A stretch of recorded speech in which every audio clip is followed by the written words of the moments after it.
Welcome to Once Upon a Case. If you find real legal cases as fascinating as I do, don't forget to like and subscribe for more. All right, law students, let's dive into a classic case that still echoes through every contracts class.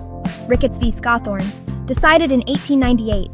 If you're ever stuck on Promissory Estoppel, this one's your go-to example. So, what actually happened? Katie Scothorn was the granddaughter of Andrew Ricketts.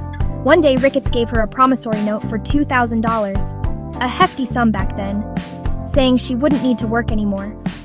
Katie, trusting her grandfather, quit her job not long after. But here's the twist. No formal contract existed. There was no exchange of consideration, at least not the traditional kind. Just a promise, and a pretty generous one. After Ricketts died, Katie tried to enforce the note against his estate, but the executors said, "Wait, there's no consideration.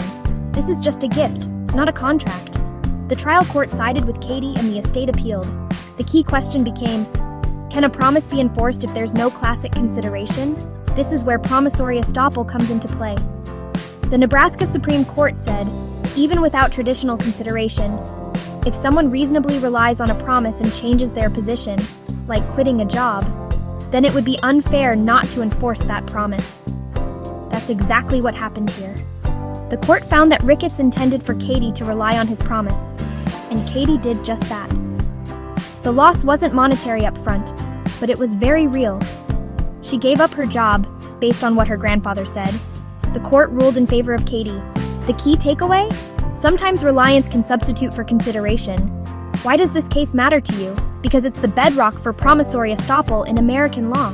It shows courts can step in to prevent injustice, even when contract formalities aren't fully met. If you ever see a question about promises, gifts, or reliance, remember Ricketts v. Scothorn.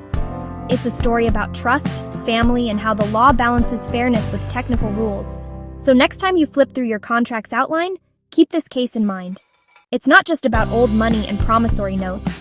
It's about how law adapts to real-life relationships. Good luck with your studies, and don't forget, sometimes a promise really is enough. Thanks for watching, and if you enjoyed this story, stick around for more bite-sized legal tales. Also, don't forget to like and subscribe.